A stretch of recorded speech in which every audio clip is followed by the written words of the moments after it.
নমস্কার বন্ধুরা, আমি সীমা আর আমার আরও একটি ব্লগে আপনাদের অনেক অনেক স্বাগত জানাই। তো শুক্রবার দিন চলে গেছিলাম খোশবাগান ডাক্তারের কাছে, আর ফেরার পথে নিয়ে এলাম মা সরস্বতীকে। দাদা এটা কি দাম আছে? কত?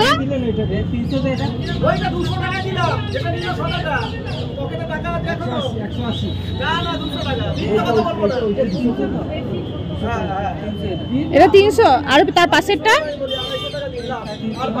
কত? এইদিকে ঠাকুরগুলো বেশ ইউনিক, ওইদিকে ঠাকুরগুলো দেখো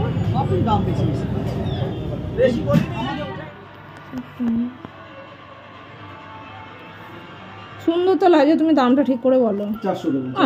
এটা 500 টাকার কমে বিক্রি করিনি, কালকে বিক্রি করেছি 500 টাকায়। আপনার পছন্দ হয়েছে, এই সাইজটাই দুটোই আছে, আপনাকে দিলাম আমি 450 টাকা বলেছি, 400 টাকা। তো প্যাকেটটা দেওয়া থাকতো তার উপরে দেবো প্যাকেটটা আমি নেবো না। আচ্ছা, আমাদের ঠাকুর এখানেই থাকবে।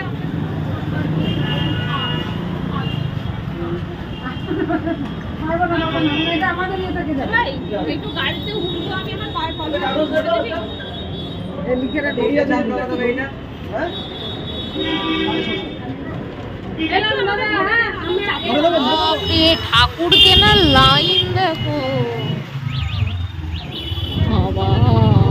ভাগ্যিস আমরা কিনে নিয়েছিলাম, ভাগ্যিস কিনে নিয়েছিলাম। ঠাকুর তো আমাদের আগেই কেনা হয়ে গেছিল।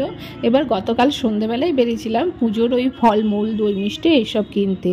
তো গিয়ে দেখি প্রচণ্ড ভিড়। তো তখন আমরা ছিলাম দাঁড়িয়ে কার্জন গেটের এপারে সিগন্যালের কাছে, আর এখন যাব কার্জন গেটের ওই পারে বিসি রোডে।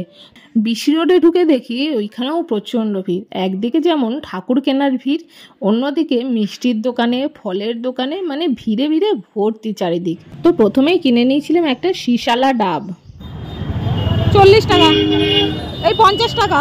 চলুন, ডাব তো নেওয়া হয়ে গেছে, এবার ড্রাই ফ্রুটসগুলো কিনে নিই। কিছু ড্রাই ফ্রুটস নেওয়ার আছে, সেগুলোই নেব। কত এটা? ড্রাই ফ্রুটস কিনে সেখান থেকে আমরা চলে গেছিলাম একটা দশকর্মার দোকানে। সেখানে দশকর্মার জিনিস নিয়ে চলে গেছিলাম ফলমূলের দোকানে, কারণ ফল বাজারটা তো বাকি ছিল। ফল বাজারটা করে নিয়ে এরপর চলে গেছিলাম এই মুরগি পাটালি এইসবের দোকানে। সেখান থেকে মুরগি নেওয়ার ছিল, তো মুরগি কিনে নিয়ে এরপর চলে গেছিলাম আমরা ফুলের দোকানে। সেখান থেকে ফুল, বেলপাতা, ফুলের মালা, কাঁচা হলুদ এইসব নিয়ে নিয়েছিলাম।